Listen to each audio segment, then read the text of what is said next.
As the most recent economic response bill was being debated, the members of the squad took to the House floor, and each of them were given just 30 seconds. But in that time, they did more to advocate for those who are truly being hurt worst by this crisis than basically everyone in a position of direct authority over the response. Here are some of the highlights of what they had to say.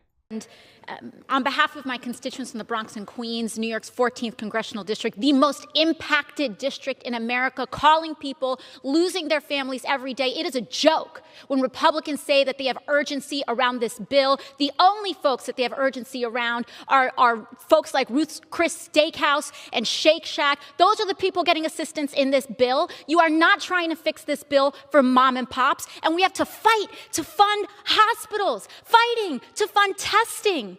That is what we're fighting for in this bill. It is unconscionable. If you had urgency, you would legislate like rent was due on May 1st and make sure that we include rent and mortgage relief for our constituents. Thank you very much. Families are in crisis. Food pantry lines around the block. Rent is due again in 8 days. The community health centers and hospital workers in my district are desperate. This is a crisis within a crisis, exacerbating every inequity that already existed. This chamber will determine how many more lives we are robbed of. Now is not the time for backpats. Our nation is crying out. The people are crying out, and we must answer their cries in the CARES 4 package with a bill that puts the... It's indefensible for us not to support, to replenish the PPP. But it's also indefensible for us not to focus on replenishing the coffers of Americans and focus on making sure they are able to support paying their rent, making sure that our cities and states are not going bankrupt, and making sure American families are not dying of hunger. Madam Speaker, this bill is only necessary because in the last bill, Republicans prioritized a $500 billion gift to corporations that turned around and laid off workers who bailed them out. Our people need us to prioritize public health and testing, and they need reoccurring monthly relief payments now.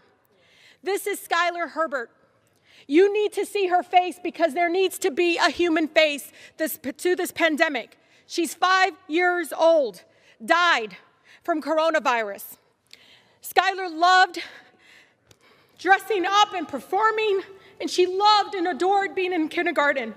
Her death should be a wake-up call that we must act in urgency. Her father, a firefighter. Her mother, a police officer. First responders. And the amount of guilt that they feel because maybe they didn't have access to testing, and that's exactly why they're out there telling her story every single day. Please, let's act now in urgency. Okay, I'm not going to lie to you. Even right now, but especially the first time that I saw Rashida Tlaib pointing out Skylar's picture, it kills me. It devastates me. And it's a reminder, like I've tried every day, even depressingly so, to take stock of the toll that this crisis and the crises that the crisis are causing are having on America.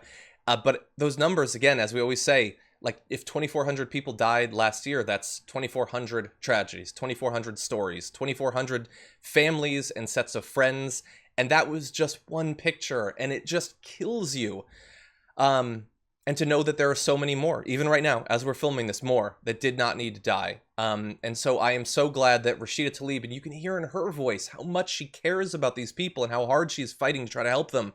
But all the rest as well, they were all great. Ayanna Pressley was great, and AOC, like, they've been very consistent. I understand the response will be, oh, but they did this thing that I don't like. Yes, and we should be critical of them as well. We should hold them accountable as well. But my job is not to grind up everyone who advocates for my values and my positions and try to convert them into you liking me more because I say that I'm superior to them and I make you feel superior to them. They are advocating for the right policies. They are advocating with passion, making clear their values, and hopefully inspiring more people to support those values and those policies. And I think that we are so lucky to have them. And I can't believe that just a few years ago, we didn't have any of them. And I hope that we have a lot more in the future. I hope that there are people out there right now, and we've tried to show you through interviews with these candidates the right people that need to join them. Maybe some of you watching right now will run someday and provide more support to these politicians who really do have our back. I could both talk for a lot longer about it, and I could say nothing, because when you watched it, when you watched each of them speaking, what you felt is what I feel. And it feels good to have someone there expressing the same sort of frustration and rage over the way that this crisis has been botched, both before it hit, during, and up until and including today. And so thank you to all the representatives in that video for doing your job. I wish that there were hundreds more like you. There should be. It's what we need. It's what I feel like we deserve.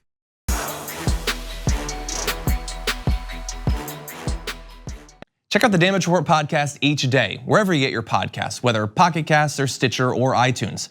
You can join me as I give you the news and stories you want, with a range of co-hosts and interview guests jumping in on the fun each day. Again, that's the Damage Report, wherever you get your podcasts. And if you get them at iTunes, don't forget to rate and review. Sometimes I'll read them live on the show.